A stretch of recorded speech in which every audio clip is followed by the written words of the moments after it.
La modelación matemática del agua subterránea consiste en reproducir el comportamiento del flujo dentro del acuífero. En el acuífero existe flujo vertical y flujo horizontal.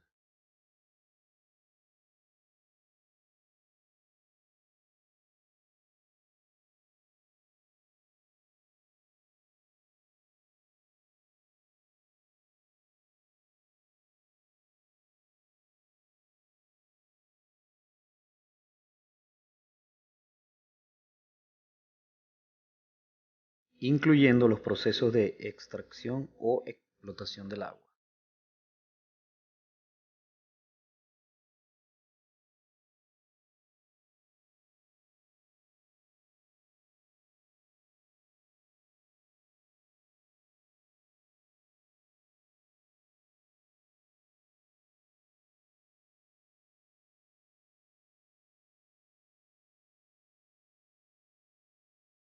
Darcy en su experimento hizo pasar agua a través de arena,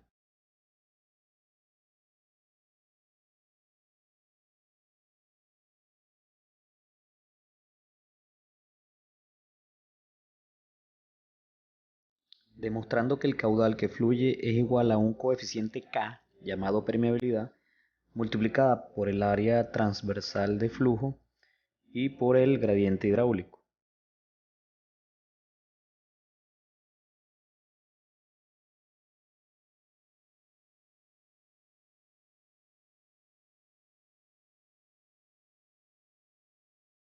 La ecuación de Laplace permite modelar el flujo en medio poroso. Supongamos que queremos calcular el flujo a través de ese elemento diferencial que se muestra.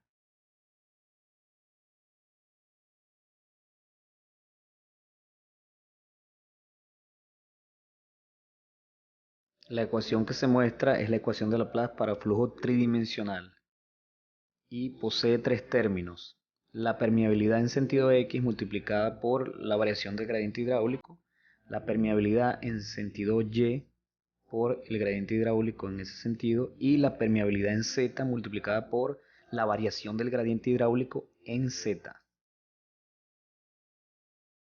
En el caso de que el suelo tenga permeabilidades iguales en cualquier dirección, la ecuación queda de la forma que se muestra. Sobre los métodos de solución para régimen permanente o estacionario de la ecuación de Laplace, Radhakrishnan en el año 78 agrupó y resumió estos métodos como se muestran en la tabla. De ellos, el más conocido tanto en 2D como en 3D es el de diferencias finitas. Las condiciones de frontera del problema de agua subterránea puede resumirse en cuatro tipos. La primera, cuando se trata de una frontera impermeable. La segunda, la frontera agua-suelo en la zona infiltrada, es decir, totalmente saturado. La tercera, la frontera suelo infiltrado, suelo permeable no infiltrado, o sea, la línea superior de flujo. Y la cuarta, la frontera suelo infiltrado aire, que sería una línea de descarga libre.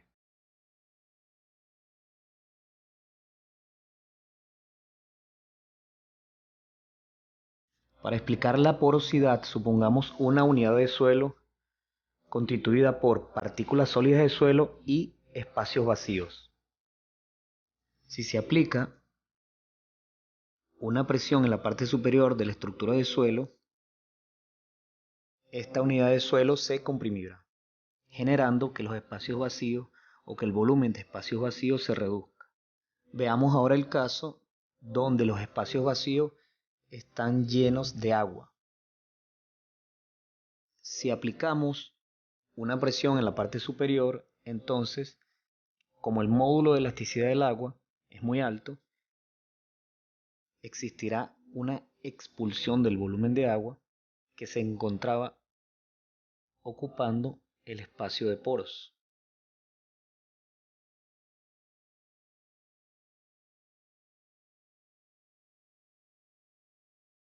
En la figura vemos en la parte A un acuífero confinado y en la parte B un acuífero libre.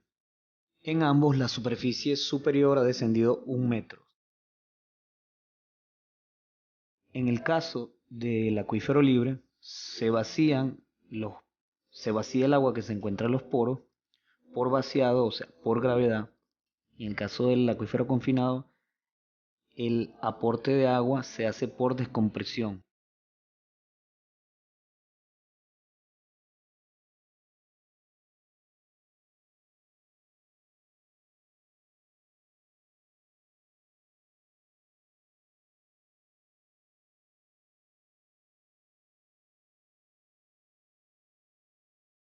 En la tabla vemos algunos valores típicos del coeficiente de almacenamiento S.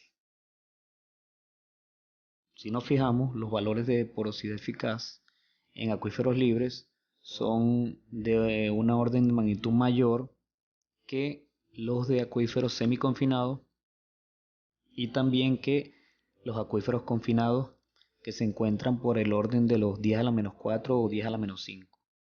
En resumen, el primer parámetro hidrogeológico a determinar cuando se quiere modelar un acuífero es el almacenamiento S. En la lámina vemos las ecuaciones para determinar el almacenamiento tanto en un acuífero confinado como en un acuífero no confinado.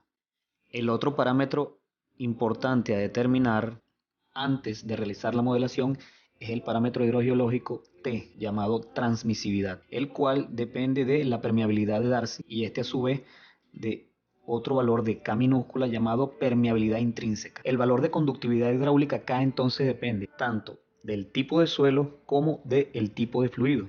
Veamos una explicación sencilla de lo que significa la conductividad hidráulica. Supongamos que hacemos un zoom en una unidad de suelo y analicemos el flujo a escala de nivel de poros, tal como se muestra en la figura. Estamos hablando de espacios que llegan a tener 0.1 milímetros o menos. En este caso, el agua fluye por la sección efectiva de vacíos del suelo. Si trazamos una malla sencilla de elementos finitos a esta escala de poros, obtenemos la imagen que se muestra. Veamos entonces una simulación a escala de poros. Supongamos que existe una diferencia de carga entre dos puntos de la unidad de suelo determinada por delta H. Si existe ese delta H, entonces esa diferencia de carga permite que exista un flujo, en este caso de derecha a izquierda, que atravesará toda la masa de suelo. Según Darcy, el concepto de velocidad es un concepto macroscópico, ya que el valor del área considera toda la sección y no la de los espacios vacíos del suelo. Ahí vemos cuáles serían los patrones de flujo o las líneas de corriente que van fluyendo por los espacios vacíos del suelo. Para entender lo que es la conductividad hidráulica, entonces, ese medio continuo, que es el medio real de la unidad que es el medio real de esa unidad de suelo, se transforma en un medio equivalente con una propiedad promedio para todo el volumen o para todo el área. Esta propiedad se llama conductividad hidráulica y comúnmente se expresa en metros por día. Es una especie de velocidad de flujo en el medio poroso. Vemos entonces que el medio real se transforma en un medio equivalente. El parámetro hidrogeológico transmisividad será entonces multiplicar la conductividad hidráulica por el espesor del acuífero B y se expresa en metros cuadrados por día. La tabla muestra algunos valores de permeabilidad comúnmente usados tanto en rocas como en formaciones no consolidadas. En el caso de formaciones no consolidadas, la permeabilidad va creciendo desde las arcillas o material fino, pasando por las arenas y finalmente valores mucho más grandes en el caso de gravas. Veamos entonces la aplicación de la ecuación de Laplace, pero ahora en el caso de un acuífero confinado.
Se muestra entonces la ecuación general del movimiento no permanente del agua subterránea para un acuífero confinado, sin recargas o extracciones desde el exterior. Se trata de una ecuación análoga a la ecuación de Laplace, pero igualada a el término S o coeficiente de almacenamiento, el espesor del acuífero en el denominador y la derivada parcial de la carga respecto al tiempo. En el caso de que nuestro suelo sea un medio isotrópico y homogéneo, es decir, que las permeabilidades sean la misma en cualquiera de las direcciones, la ecuación se simplifica y se obtiene tal como la vemos a continuación.